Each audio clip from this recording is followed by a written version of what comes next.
Andrew Profaci was once in the inner circle of a cult called Love Has Won, an online community whose followers believed that their leader, Amy Carlson, was literally God incarnate. For nearly a year, Andrew was Amy's closest companion inside this cult, where she called herself Mother God.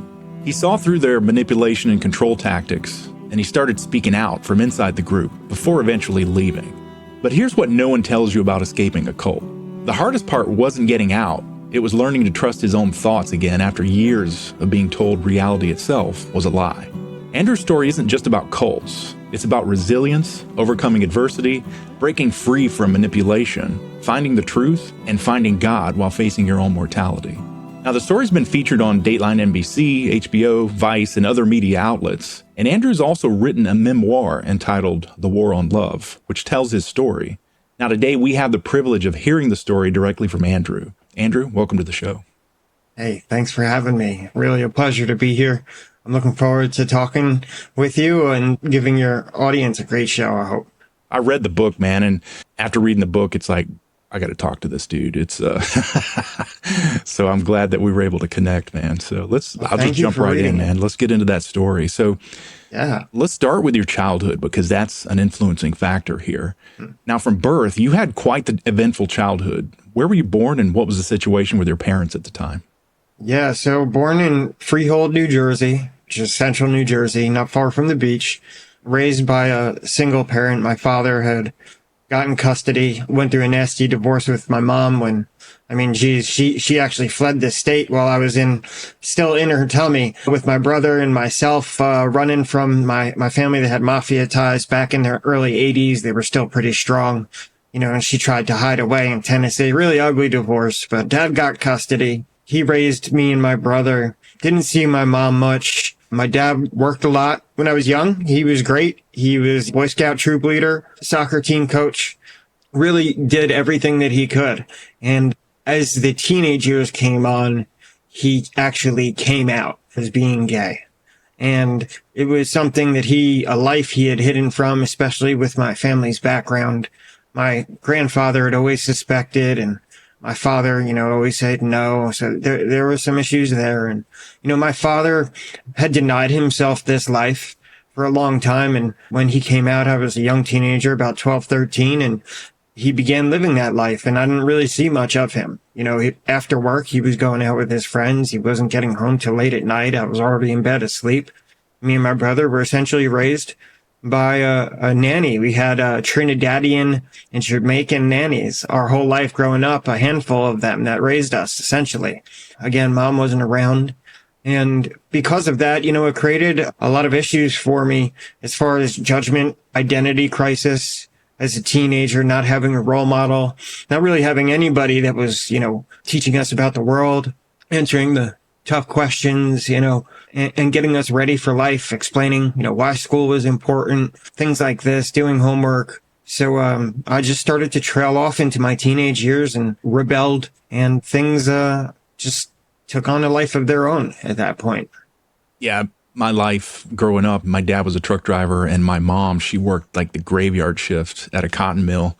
And I've learned now as an adult that not having your dad around, your parents there, it leaves a hole. At a minimum, you miss out on some development opportunities there. So sure. Yeah, that leaves a hole. So what were you into as a teen? Growing up, I was huge into sports, baseball, soccer. I was very athletic, blowing off steam. That was a really good outlet for me. But, as you got into high school, I wasn't playing sports as much because I was getting in trouble at school. Really, I was getting detention 2-3 times a week just for showing up late. And then I would realize that to show up late to school twice, get 2 detentions, don't go to either, and then I get a day off from school because they give you a suspension. So that is, I fell into this pattern where I was getting in like little stupid trouble at school, starting to miss a lot of days, wasn't able to play sports, and started hanging out with, the wrong crowd. Found myself with, the other kids who didn't have role models, didn't really have direction in their life. People who were up to, for kids not doing anything too serious, but still, not great things, getting into fights, thinking you were tough, putting on this, tough exterior because you thought that's what it meant to be cool. And for me, especially being teased, ridiculed for having a gay parent, at 13, 14, trying to be cool in high school, that was a really tough time for me. So I really did retreat into that act tough persona. Somebody says something to me, it was quick to get into a fight and defend myself because I thought that's what it took for me to overcome the definition of my father's sexuality, which I felt like was defining me. And it put me on a bad road, unfortunately. And, like I said, things got out of hand and I started getting in a lot of trouble. Yeah. Now, in the book, you shared that you joined a gang, the Body Snatchers. Is that what they were called? Yeah, that's right. So did they sort of become a surrogate family to you? Yeah, pretty much. I mean, I was with them every day. If I wasn't in school afterwards, I was always hanging out with them, especially on the weekends. We had a lot of fun. It wasn't always healthy fun, even 15, 16, a lot of alcohol involved. Not a lot of drugs, marijuana, but nothing like hard or too serious stuff. Just kind of like drinking, being kids and blowing off steam, but we thought we were tougher than we were for sure. And the gang itself didn't have any real gang activities. It's not like anybody was like, selling drugs and doing things like this. It was just, a name we had given ourselves or that they had given themselves before I joined, and eventually, kind of beat me up and beat me into the gang. And that was my initiation one day at a bowling alley. And, wow. It was funny because the friends that I used to have in high school that made fun of me all the time happened to be there at the bowling alley and saw this. They thought it was the coolest thing they'd ever seen. I had gotten beaten into this gang, and that was totally the wrong thing for my ego at the time because it just kind of pumped me up and sent me in that direction even further. Right. Yeah. So it was a gang, but not necessarily a criminal enterprise. It was a group of boys up to no good, pretty much. Yeah, exactly. Is that a fair assessment? Yeah. Yeah, exactly. You had a very tragic event happen to you at age 18. Can you talk about that? Yeah, so that was pretty much the culmination of a lot of that energy coming full circle. Making bad decisions, living recklessly, living life in the fast lane, literally. And I was hanging out with a friend one night, getting rowdy. We had picked up a couple girls from a party. That was the last thing I remember, about 11 o'clock, 11:30 at night. And the road that they were on, we picked them up from a house in a development, and the road that led to it had a long straightaway when you come out of it for about 3/4 of a mile, and then went into a hard-ass turn. Now, I don't remember any of this, but my friend had a really fast car, a Mitsubishi Eclipse that had a twin turbo in it. And I know he must have been showing off his car for the girls that we had picked up, girls he didn't know that I did, and I was introducing him. So, new girls, wants to show off, and unfortunately, he wasn't very familiar with this road. He wasn't from my town. He didn't see that S-turn coming, overcompensated to the left, sent us into a tree, off the road and into a tree at about 60 miles an hour. Unfortunately, on my side of the door, all the energy went through the door and through my pelvis, and Jim, who was a tall guy in a little car, unfortunately snapped his neck and was gone instantly. Oh. Yeah, it was not good. The two girls in the back were relatively unscathed, all things considered. One had a broken ankle. One had a gash above her eyebrow. Other than that, the three of us, the fact that we were even alive was incredible. The car was crumpled around the tree. It took them at least 90 minutes to cut us out and medevac me by helicopter to the trauma center for fear of internal bleeding. Other than having my pelvis exploded by all that energy going through it, other than that, I literally didn't have a scratch on me. So I was really blessed, and that kind of planted this seed of wondering about, being protected by God and angels, and, started me thinking about, more important questions in life that would one day lead me down a road of spirituality. Right. That was an inflection point in your life then. No doubt about it. It did. I didn't wake up, and change my ways right away, but it planted the seed and I began changing. There was no doubt. I woke up in the hospital room or came to. I was conscious the whole time, but my brain has taken the memory of it, which, to tell you the truth, I don't mind. I don't want to remember, being stuck in that car for 90 minutes with Jim laying on top of me. I can't imagine. So I'm grateful I don't remember, but I came to in the hospital room, and I say that, when I woke up in that hospital room, I was not the same person who had gotten out of bed that morning, for sure. Oh, my word. And so then after the accident, in the months after, you developed an opioid addiction, right? Yeah, 18 years old, 2002. This happened October 28th, 2002. They just filled me up with Percocets. 10 milligram Percocets, no warnings, no worries about withdrawal and addiction, no warnings, no information, just take one pill every 4 to 6 hours as needed for pain. And after a year and a half, one day, well, you're all fine now. So, we're not giving you these pills. Next thing I know, I was in deep withdrawal. I had no idea what withdrawal was. Next thing I know, I'm sick, I'm nervous, I'm sweating. All I could think about was getting more of those pills. I had no idea what was happening to me, and it freaked me out.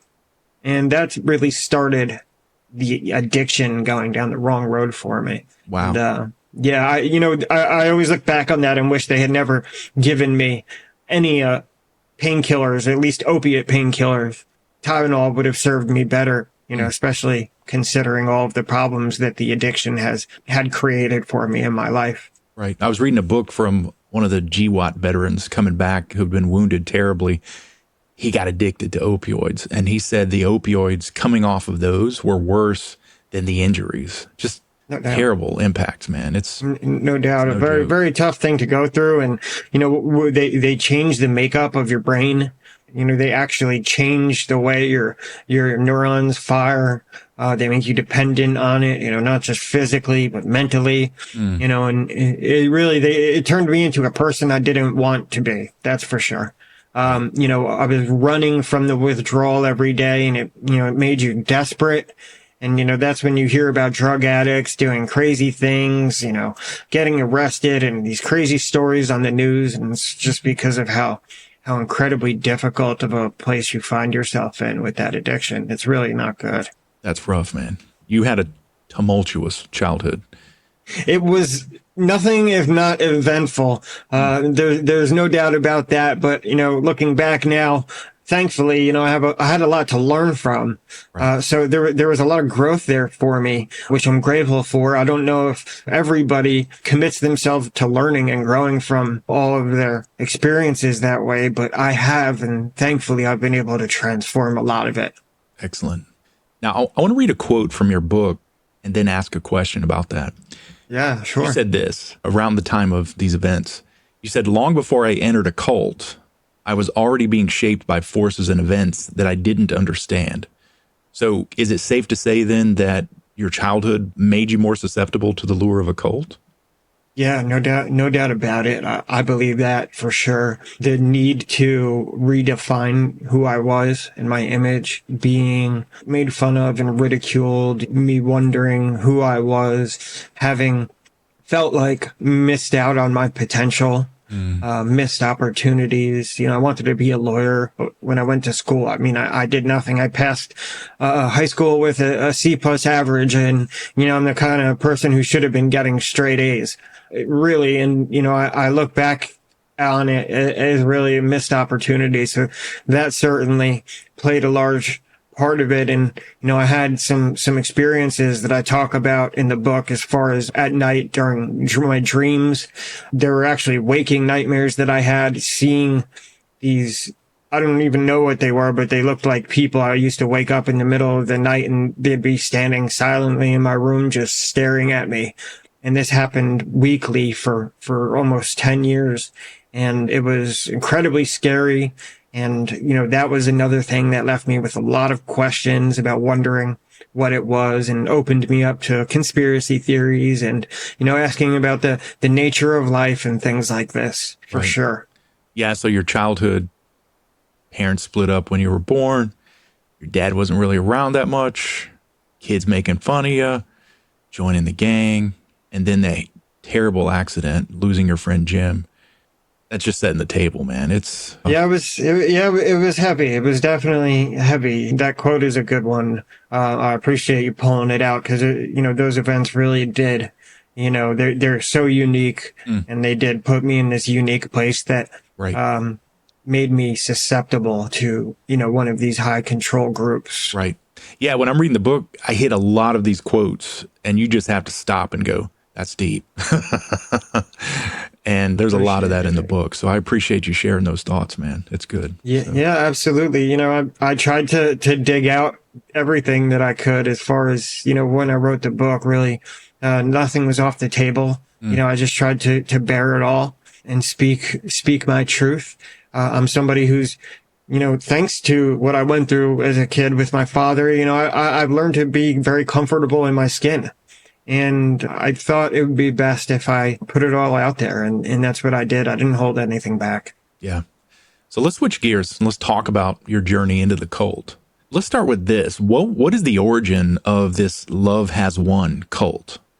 So the origin, at the very beginning, started one day with Amy Carlson meeting this gentleman online who claimed to be Father God. His name is Amaranth, as I believe this story goes, and met him online, and she thought he was Father God. She was eating dinner one night with her children and her mother, sisters, a family dinner, literally got up from the table and said, "I'm leaving," and left the house and never came back. And they thought maybe she's going to the store. Nobody would ever think she was leaving like that, but she literally just got up from the table, left, and never came back, and went in and sought this gentleman named Amaranth, who called himself Amaranth White Eagle Father God, and convinced Amy that she was Mother God. And she started doing these videos, and you could still find them on YouTube. And she eventually split from him and said, "I am Mother God, but he's not really Father God." And then, every male who came in front of her, caught her eye, from that point on became Father God, from 2011, 2012, all the way to 2021 when she passed. All the men that she was, engaged with became her Father God because she was Mother God. But obviously there's a lot more that happened, leading up to it and before she passed in 2021. But that's kind of how it all started with this man who convinced her she was Mother God, and then she took the reins and just ran with it. I'm laughing about the fact that people make up titles and grandiose titles, but in reality, it's a really sad situation. She had her own issues growing up as well that led her to be susceptible to that, I'm sure. I don't know anything about her though, but Sure. Yeah. It doesn't take a genius, really to put two and two together. Somebody like that, the title for her was, it was supposed to be a mask and a defense mechanism, but it turned into her prison. Oof, that's deep, dude. It turned into her prison. The Mother God persona was something that she undertook really to protect herself, to not look at and deal with the issues that she had. And in the end, it became the prison that killed her. Oh my goodness. It's tragic, dude. And yeah, it is a sad story. Like you said, in the long run, it's a sad story. She, when she did pass away, she had been slowly falling into worse and worse health. She asked for help to see a doctor, and because of her own teachings, her followers told her, "No, if we take you to a hospital, they're going to assassinate you. That's what you've taught us. Wow. So we can't take you to a hospital because they'll assassinate Mother God." And she never got any help. And nobody ever took her to a doctor. And like I said, the Mother God persona really became the prison that ended up killing her. Oh, that belief system she came up with was her demise. Wow. So how did you first encounter the cult? They had a website where they aggregated content online and posted it in one place. So when I was, searching for articles on conspiracy theories or spirituality, I didn't have to go from website to website searching and spending lots of time. This is good. This is not good. She thought a lot like I did. And the articles that she chose to pick on her website all really resonated with me in that way. So when I found her website, it was perfect because I didn't have to go searching for all these other articles. What I didn't realize was that's where the isolation began. because I started cutting off everything else, and I was just taking in the information that was coming from her in her website. And after a few days, I realized there was a button in the top right corner that said, join our chat room. And I eventually one day went in the chat room and saw there's 20, 30 people in here all talking about the same things I'm interested in. People asking questions about life and spirituality that I'm interested in. Here's this girl who's very pretty, seems to be very intelligent. Her screen name says Mother God, but I didn't realize what that meant at first. And there was another guy with a screen name Archangel Michael and Horus. And, you don't think much of it in a spiritual community. People have screen names of all kinds of stuff like this. So it's not a big deal. And it wasn't until a week or so in when I asked her about the screen name and I had an idea. I heard her call herself Mother God a couple of times. And she actually told me, like, no, it's not a screen name. I am Mother God, and kind of laughed. And then she went on just, like it was no big deal. Like she had been asked that question a million times and didn't really want to spend too much time explaining it to anybody. Who was I? It was just some guy showing up in the chat room, kind of challenging her almost. And, I was in a place where I was soaking up everything. I had crashed my worldview with conspiracy theories. I didn't know what to believe, but I wanted to believe it was true. I wanted to believe I had found something that was like a hidden gem and, that I had stumbled upon something sacred and incredible. And I was in a place where I was really green, and I was susceptible to believing almost anything if you could make it make sense. Got it. Now, how did you go from these online interactions to actually joining the group in person? Yeah, good question. So, I had spent a couple of weeks with them and had just gotten to know them really well. I had kicked my opiate addiction and I spent, 10 days, no sleep, actually spent a lot of that time in the chat room.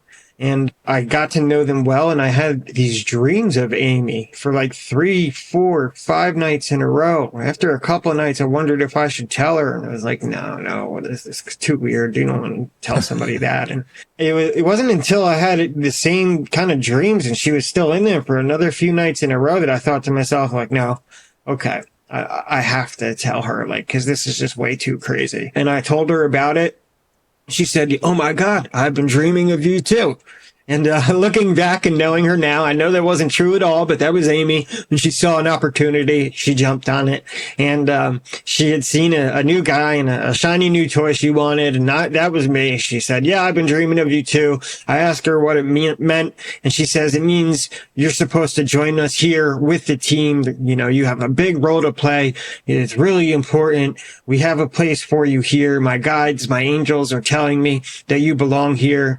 And yeah, you have a big role to play. So we need you to come join the team as fast as you can. Something's happening really big. Don't know what, but you have to get here for it as fast as you can.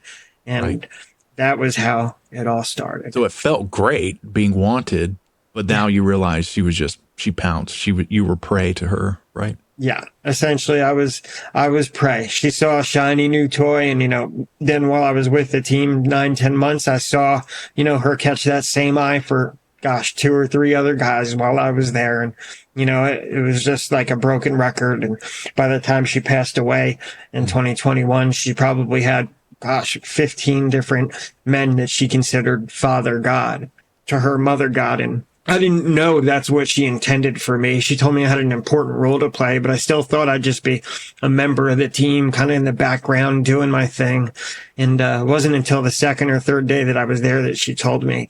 She gave me the Father God talk, as I call it. And pretty much, told me this is, what's planned for you. And, head in my hands, didn't know how to take it. And very overwhelming. I was in shock, especially after showing up.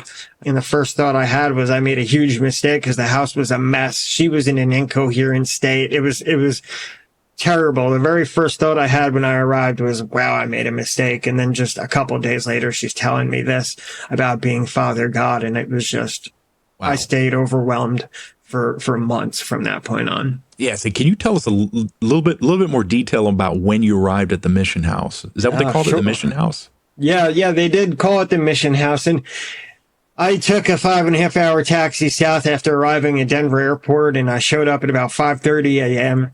And the team I didn't know, but had been on a mushroom trip not that night, but the night before. Wow. And we're partying, and a bunch of them had just gone to sleep a couple hours before I arrived at 5:30 a.m. It was still dark out. But Amy, I didn't know this at the time, but she drank as well. Not only mushrooms, but she was drinking, and she would hate to go to sleep. She would fight sleep and stay awake as long as she could and just keep drinking.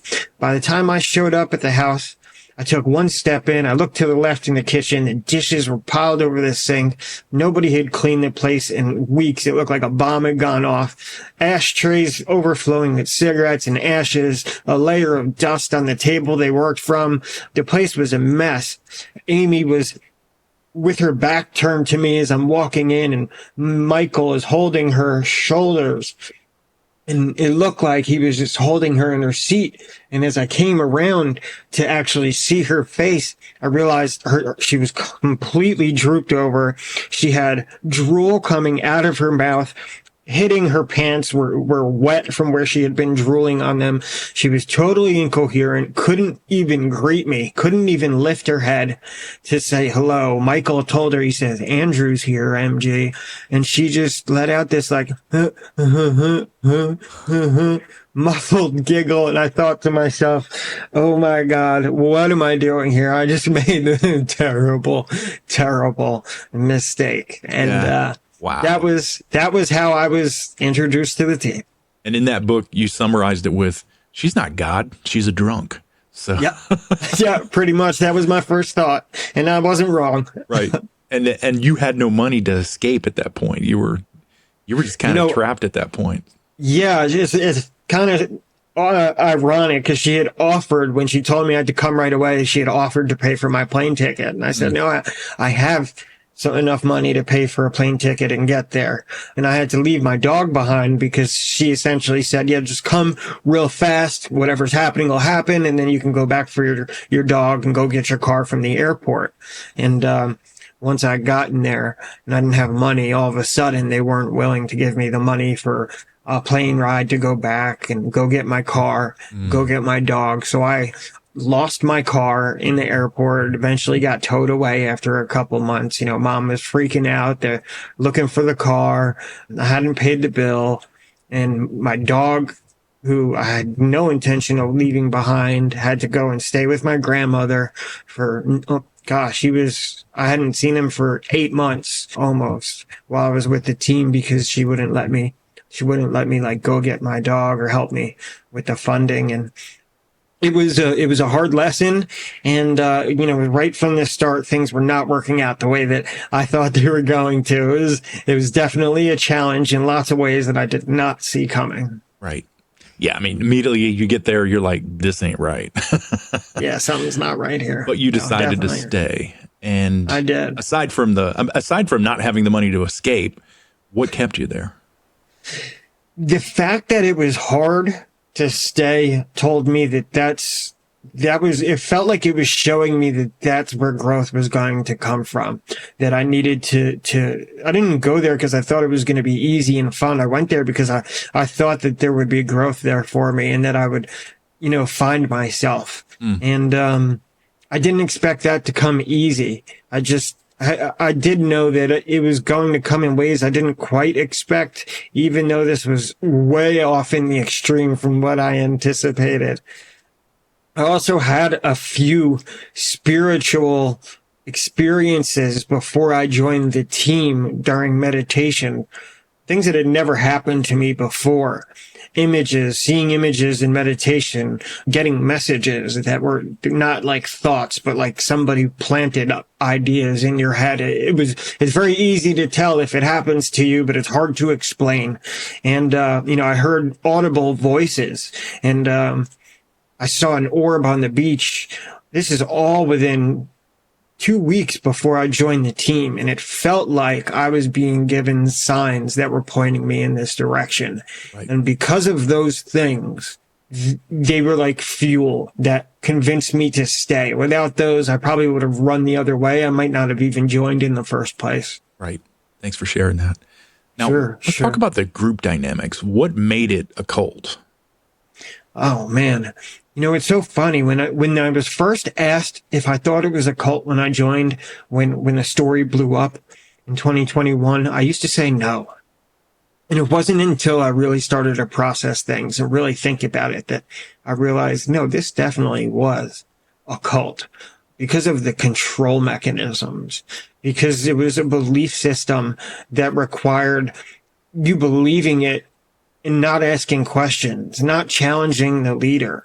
Amy had control of the group. What she said went.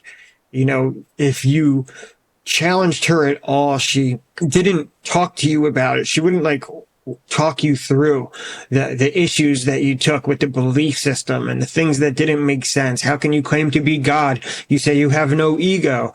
You say you're perfect, but here you clearly have a drinking problem. And when you do drink, you spend the nights telling stories for hours and you're crying. You're telling stories about your childhood and you're crying, or you're angry, you're upset, you're happy, you're back and forth. And it's clear that you have issues there, and it doesn't make sense. And instead of having those conversations, if you brought that stuff up, you were mocked, you were ridiculed, you were made to feel stupid in a way that kind of prevented you from wanting to ever bring it up again. And most of the team members didn't. It just was easier to go along with it. So it was really those control mechanisms and the belief overpowering the truth and not having the ability to really ask questions. Those are the things that convinced me that, this wasn't just, a bunch of hippies, running a website and smoking some pot. This was definitely a cult from the start because of the control mechanisms and the fact that everything flowed up to the leader and, then back down again as far as control goes. Right. And that's not a unique scenario. I mean, there are companies that operate that way. There are churches that operate that way. You got one person imposing their will on an entire organization. And there's also money involved. So Can you talk about the money aspect of it? Sure. So the team wasn't making a lot of money when I first showed up. And I showed up with digital marketing skills. I revamped the websites. I built her a website just for these spiritual healing sessions that she was doing. She would get on the phone with people, and it was kind of like a therapy session with a spiritual twist to it. And she would claim to talk to people's angels, put them on hold and give them messages. And she was very good at it, even though I don't believe she was actually speaking with anybody's angels. But, people wanted to believe this stuff. Something happens to people when they crash their worldview and start looking into conspiracy theories and then into spirituality. It's like the osmosis or the attrition of it all puts you in this place where you start creating your own reality based on the things you want to be true, because you start believing in the subjective nature of reality, that you can kind of, your thoughts have control over what's true or what happens. And in some cases, metaphysics has proven that to be true in some ways, which doesn't really help people who take it too far. And, but when it came to money, anyway, she was doing these spiritual healing sessions, went from like 1,200 people a day to the website, which is good, to, days we were hitting 40, 50,000 people a day. She had months where her schedule was booked solid with these spiritual healing sessions. We were getting donations of $5. We were getting donations of $5,000. And it was crazy. We all of a sudden, we were rolling in dough. We were making 5 figures a month after just a few months. And suddenly, the more money we made, the more money became important to her. Yeah. And this guy, Michael, controlled all the money, right? He controlled everything that was legal facing, as far as credit cards, the website registration, cell phone, internet, bank accounts, anything that needed like somebody to actually sign up. His name went on everything. She trusted him. He was there before everybody after Amaranth.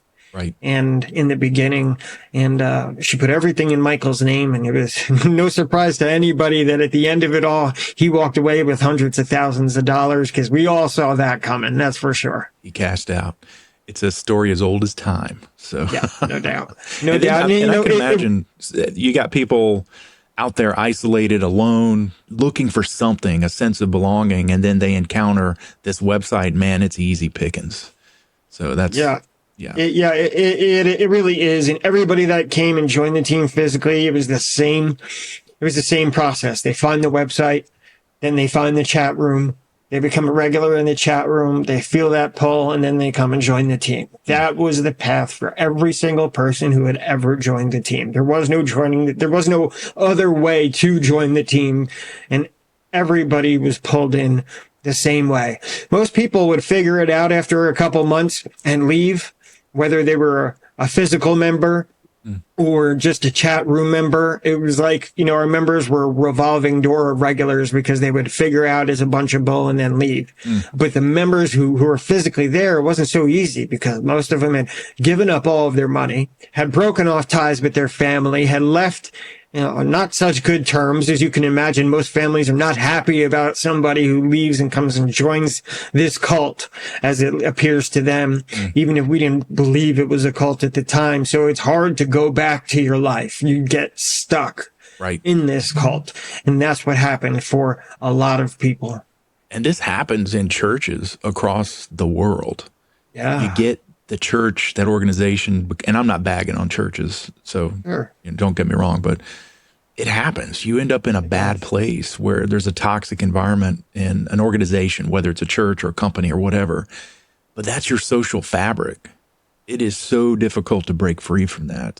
So that's why, I'm reading this book and I'm not sitting here going, oh man, these people are, man, they should have just left. I'm not thinking that at all, because I understand you can be stuck, and that is you love the people that are with you too. So that's another thing, we are all human, right? So even in a cult, you're going to have great times with people because everybody's got good, personalities. We had lots of good moments. So there's a lot of endearing qualities to the people and the environment. It was positive in a lot of ways, but you were obviously overshadowed by the fact that a belief system that was completely delusional controlled the bubble that you were in, that was floating further and further away from reality. And because you had no connections to the outside world, you didn't realize how far away from reality you had actually moved. Yeah. And then after you arrived, more money's in, so there's plenty of cash for mushrooms and all kinds of stuff. So a lot of the mushroom trips every Friday night like clockwork, and it was like work, to the point where guys would say on Friday morning, they'd try to say, I don't think I'm going to be doing it tonight, try to get ahead of the curve, or be the first one to say I'm not doing it, so like nobody else can say, oh, I'm not doing it tonight, because it became like work. And it really was like work. With the mushrooms, it did for a while. It felt like, you had no choice but to do what you were told. Right. It was just easier to go along than it was to stand up and challenge and become that target and open yourself up to all the ridicule, being laughed at, being mocked, being singled out. It was just easier to keep your mouth shut and enjoy the good times and not try to right the ship. At first, that's kind of the path that I was on. And then at some point, things changed, and I took a completely different stance. Yeah. Now you had a relationship with Amy. Can you share a bit about that? Yeah, sure. When she gave me that Father God talk on my second or third day there, telling me that I was supposed to become Father God and all of this, she sent me into shock. But after a couple of minutes of giving me that talk, she went to leave the room to let me kind of gather myself. And she gets to the door and she turns around and she says, oh, when you're ready to make love, let me know. And then shuts the door behind her and leaves. Like just flat like that. No laugh, no giggle, no smile, and I thought to myself, oh my God, that hit me like a ton of bricks, just as hard as the whole Father God thing. Cause I had no intentions of going there and having a relationship with her. And it scared me. I was terrified. I had no attraction to her like that. And, I didn't want any part of it. And I thought to myself, I don't know what to do. And it felt like so much pressure that I said to myself, in for a penny, in for a pound. Maybe I justified it by telling myself, maybe I'm being challenged to overcome my superficial needs for how somebody looks, or, what I look for in a girl, or a match or a mate. Maybe I'm being challenged to focus on the person inside. And that's how I justified it to myself. And I kind of bit the bullet. And it took time for me to really get comfortable in a relationship with her. But eventually, I grew to care about her very much. And it wasn't more than, I don't know, a week that I was there that, we had become, I guess you could say, an item, a couple. And, we were, sharing a bedroom. I wasn't sleeping upstairs with the guys, or, on one of the blow up mattresses or anything.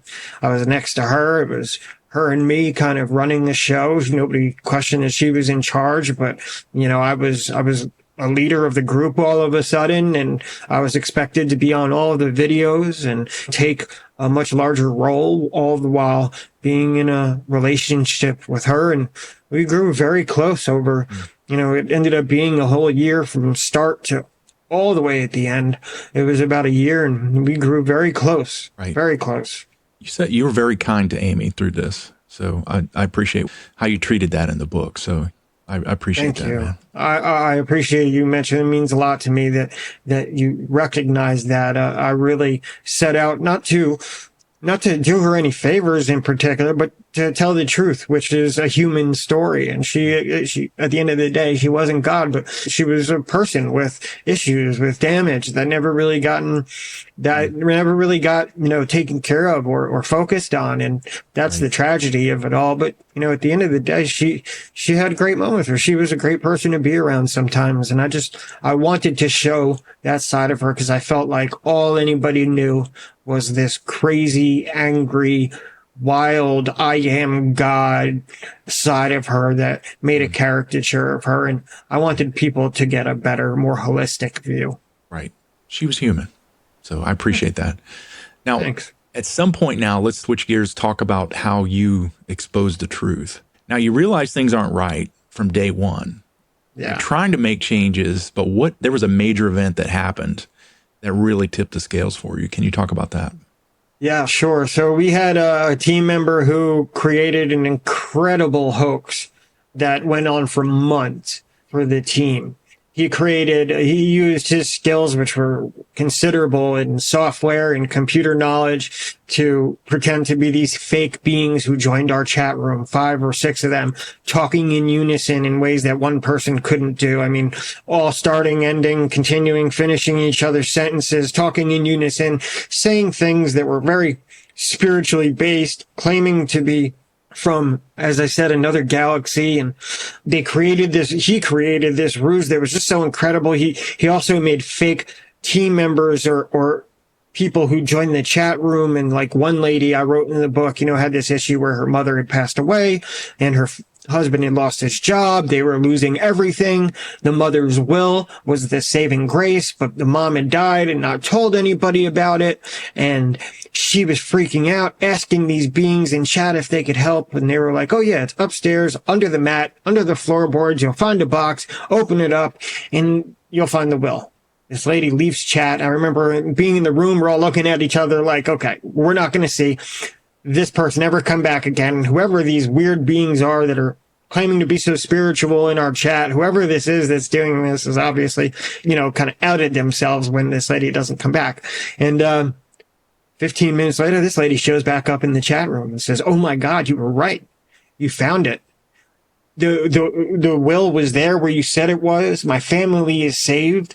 We're going to be able to, get my mother's house and all the things that she left for us. So this is so incredible. And our chat room exploded. We went from 30 people a night to literally 250, 300 people coming into our chat room to see these beings when word of this got out.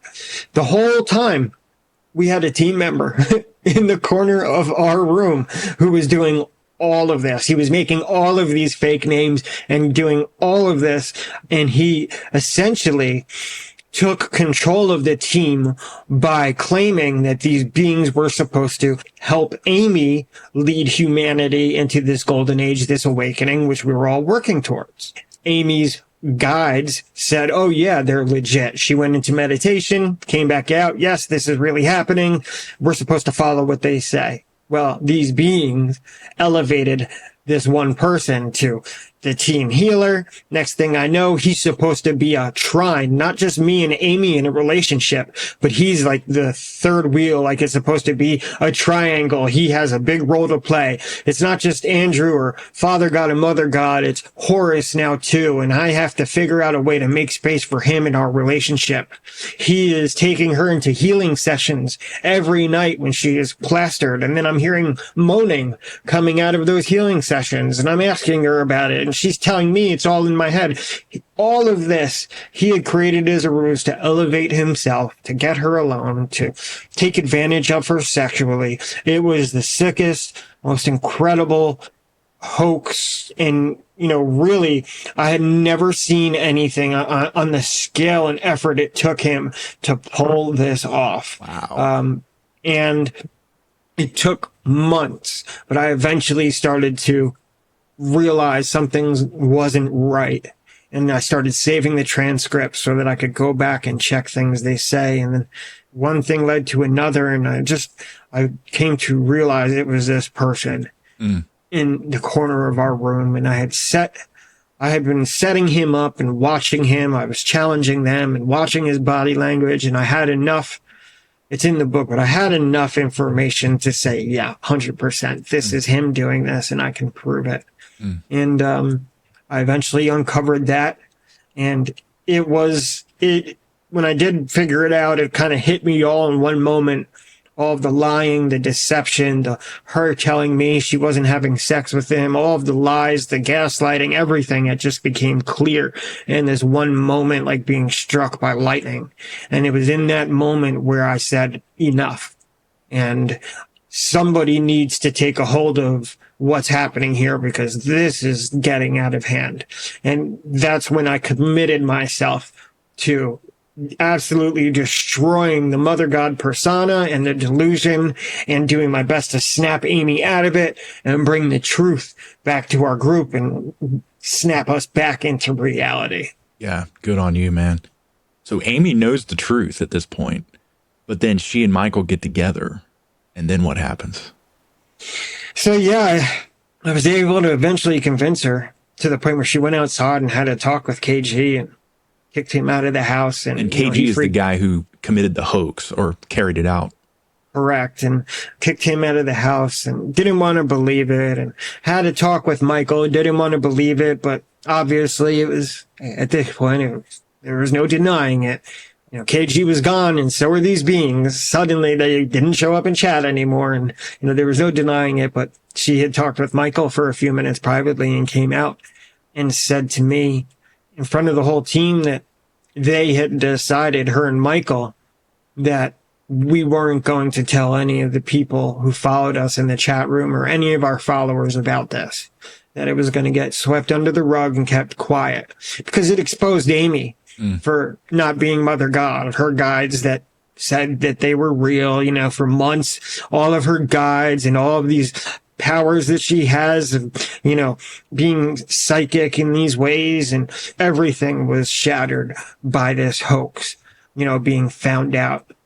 And I was given the ultimatum to keep my mouth shut or leave. And especially in front of the team. And, for me, that wasn't even a choice. It was, I had committed to the truth and, you know, I wasn't going to be a sellout. And I looked at them both and I kind of laughed at them, and because I pitied them in that moment. Right. And they're finally making the conscious decision to choose lies and deceit and betrayal of their followers instead of like this awakening and support, light, love, which is what we all had shown up on. That's what I thought we were here for. And now you're telling me you're making a conscious decision to do the opposite. I'm not having it.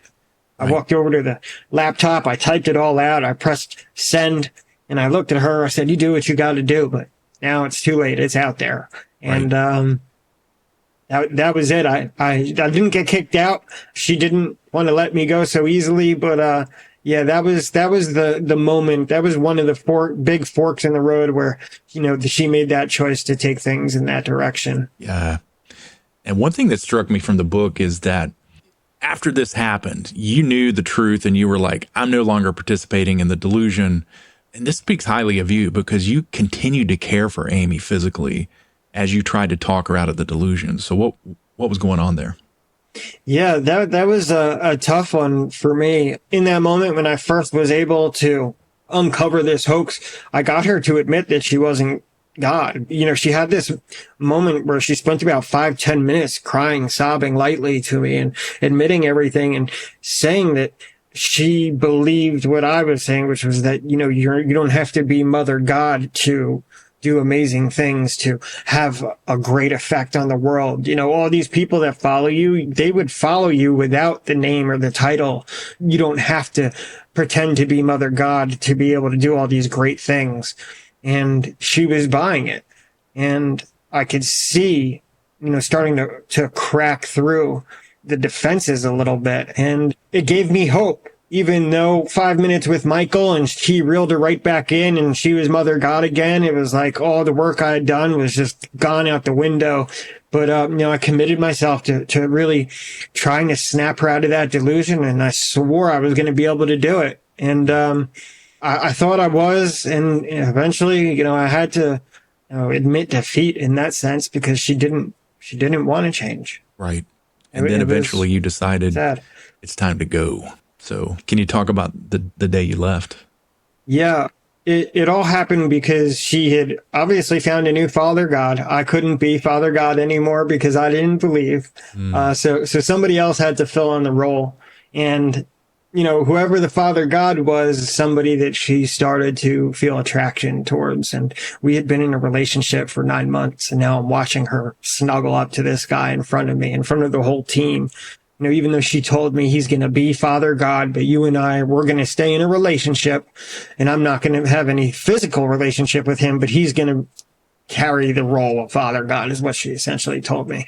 And, I knew that was a bunch of BS, but you know, I had, you know, I was partly attached and partly didn't want to leave her behind. And I thought I was going to be able to make it work. She had disappeared with him a couple of times and didn't come back till the next day. And it was just too much. And that's when I said, you know, despite everything, this is just not an experience I want to have, like literally in front of my eyes, watch my girl with another man. Right. And I don't want to experience this. So that's when I made my decision to leave, and I left the house in love, not in, you know, a bad way. Like most people who left usually blew up. You're not Mother God, blah, blah, blah, you know, fighting and leave. I didn't leave like that. Hugged everybody, said goodbye. The new Father God even gave me his car. He wanted me gone so bad.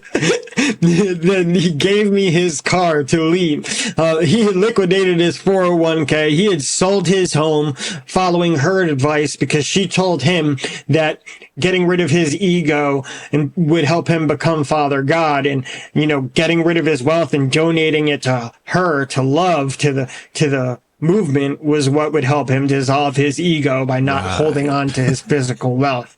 I had warned this guy a million times and tried to stop it, and it was like talking to the happiest brick wall in all of creation.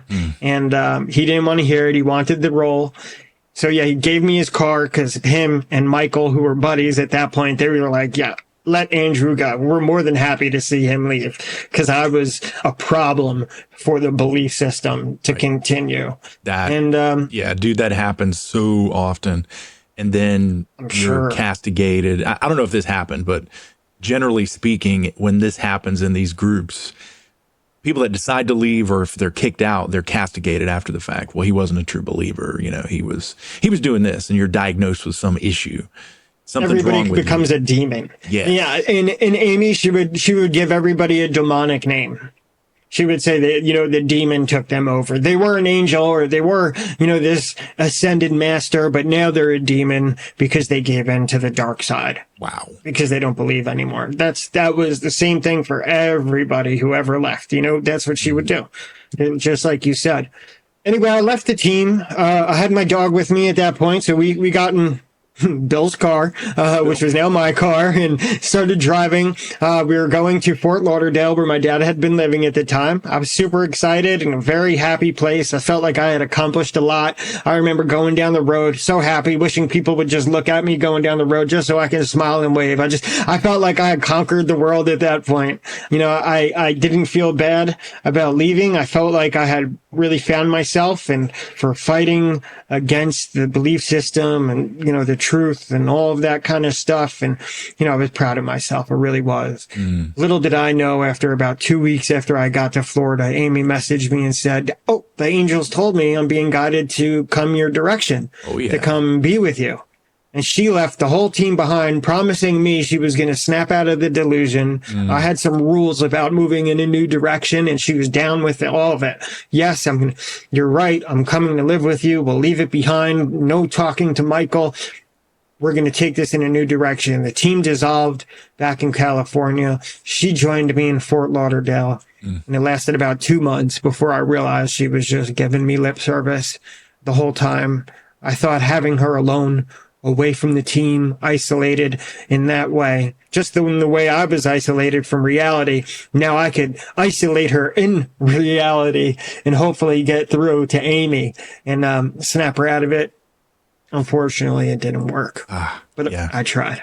What it says is you've really got game with the ladies. That's what I'm hearing.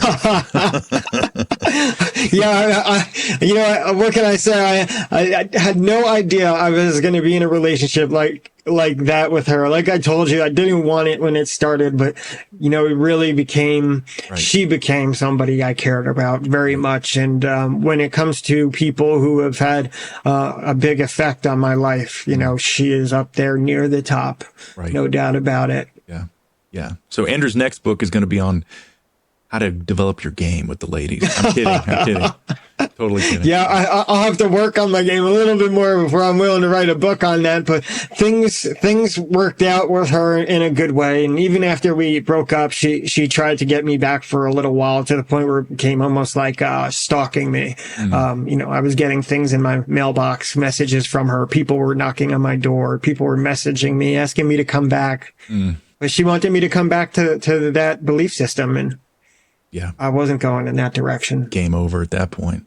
Yeah. So I want to read another quote from your book here. You said this about Amy. You said, "To truly understand her is to understand when unhealed trauma wears a crown, when a person's pain masquerades as something divine, and no one around them dares to say otherwise." And then you go on to say, "That's not just her story. It's the cautionary tale beneath all of this. Imagine trying to live up to that as a person with a drinking problem and unresolved trauma." Dude, that hit home with me, man. And you're looking past all of the outward things to the heart of the person, man. So I appreciate you doing that. So when I said you were being kind to her, I appreciate that, man. It's true. Thank you. So.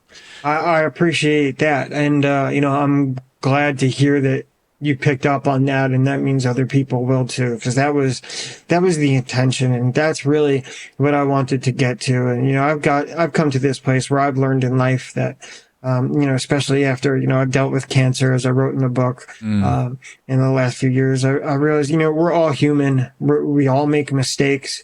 It's not her fault that things happened to her. It was her responsibility to deal with them and to transform them. Yes, but I don't hate or begrudge her for the mistakes she made. I really do believe that she was well-intentioned, and she believed. I never caught on to the fact that she was outwardly lying about it, even if she had so much proof in her face, staring at her. For some reason, something just wasn't clicking for her.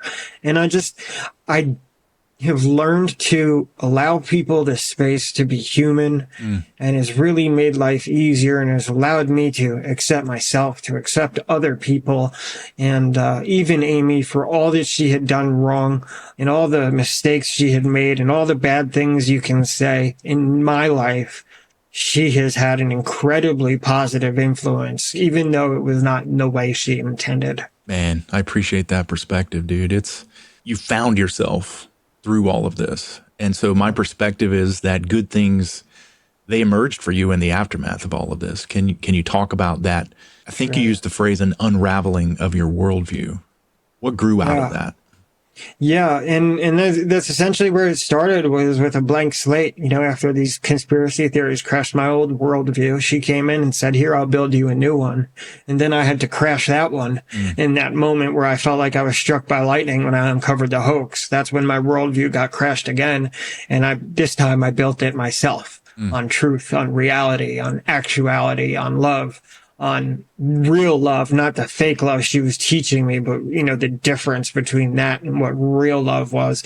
Just had to square a couple circles, I guess, with the reality, the belief system that I was given. And, it took some time. And like I had told you earlier, it wasn't until I wrote the book that I really processed a lot of this. Some things that I thought I had dealt with, I realized I hadn't until I started writing the book. And even in this moment, I don't say I'm done or I've transformed, I've processed. I'm still seeking to overcome. I'm still seeking to be that person I want to be. I don't know if that journey ever ends for us, but I can say that I'm happy with where I am and the progress that I'm making. And you also trained jujitsu. Yeah. So, yeah. Fun times. That was awesome. That was awesome. Fort Lauderdale, amazing school, really good time. I suggest it for anybody. Have you ever done anything like that? Yeah, I trained jujitsu for about 5 years. And in the last few months, I had to stop back injuries and stuff. I was not a good training partner because I just couldn't move. So it was, I had to peel off. Yeah, there's a lot of movement. Definitely in jiu-jitsu, being able to move is important. And, I keep telling myself that I'd like to get back into. They have a school not too far from here that has a similar curriculum to what I learned, but that became a really positive influence in my life, especially in the days immediately following leaving the team. Yeah. It was really good for me to get involved with that. I was listening to the Jocko podcast years and years ago, and he kept talking about how good jujitsu was for you. And I decided to try it out. So I'm glad I did, man. It's so hard, and you progress so slowly because the movements are just not natural. So I enjoyed it, but I was a blue belt after 5 years, and I had to peel off. So I miss it, but glad I did. It's like a sport mixed with science, and trying to, learn and reteach your body to react to things in almost the opposite way that you would think. And, and you're right. You say it well, like it's something that takes, it's a slow thing to learn. And it takes a lot of effort, but I found it rewarding, as you did. But yeah, it's not easy. That's for sure. It's humbling. I mean, I'm 6'1", and I'm not light. I'm pretty thick. And these little dudes would just thrash me, man. So that's the amazing thing about it. The Gracies who put jiu-jitsu together. And, I was blessed enough to be training with the Valentes, who is the family that grew up with the Gracie family. They are in Fort Lauderdale and Miami is where their home base is. And I was blessed enough to be in this world-class school. These guys were the roots of jiu-jitsu's creation. Wow. Growing up with Helio Gracie, and the curriculum was just so incredible. I enjoyed it so much. If I could, I would move back there just for this school in a heartbeat, because I enjoyed it so much. But, it was a really positive influence in my life when I needed something like that to really fill the void. And, it really did. It was amazing. Dude, it just builds so much character, and you connected with people, and you just leave a training session just like completely drained, and you're just connected with people, man. I loved it, man. I miss it, but there's a humility that it definitely brings, as you said. You have to be humble. It's not about strength; it's about technique and skill, and it really is a humbling sport. And the most amazing thing was the people who learn jiu-jitsu and become dangerous also become the least likely to ever use it against somebody. Yes. And it's really interesting. You realize how incredibly dangerous it can be, and you just never want to hurt somebody. Yeah, and the reason I never tried martial arts is because I had a misconception about all of this stuff. I thought it would be like, I was in the Marines, and so I considered it would be like the military where, okay, you're going to get made fun of, and they're just going to berate you and all this stuff, and people are going to be mean and all that. It was the nicest people, man, and just the most unassuming people. had these skills. And so I don't mess with anybody, man. Not that I ever did, but Sure. one thing I learned was don't mess with anyone because they may know something and have been training. So Yeah. So you see, you ever get into, fisticuffs or some scuffle with somebody and they step back and stand in a certain way, all of a sudden you're going to realize you're about to be in a world of hurt. yes, let me repeat this. But hopefully nobody listening, none of us ever have to find ourselves in that situation. Hopefully it's all good vibes for everybody. Yeah. Now, your jiu-jitsu journey was thwarted by stage 4 cancer. Can you tell us about that? Yeah. I thought I had a bad leg day at the gym. I started having pain in my side and my legs, and I thought it was from the car accident. It was nothing new to get pains that got pretty rough for a few days. And a few days turned into a week, turned into a couple weeks. All of a sudden, I'm starting to lose sleep because the pain is so bad. And when it comes to pain, I can suck it up, but this pain was bad. I started going to an orthopedist, and here I am worried, being an ex-addict. This kid's just looking for pills. We were not seeing anything wrong. Took an x-ray. I don't see anything wrong with your bones. Can't figure it out. Here's some, physical therapy. Physical therapy is making the pain worse.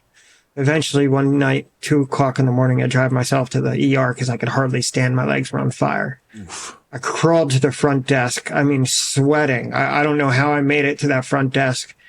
And I said, something's really wrong with me. I need help. I don't know what it is.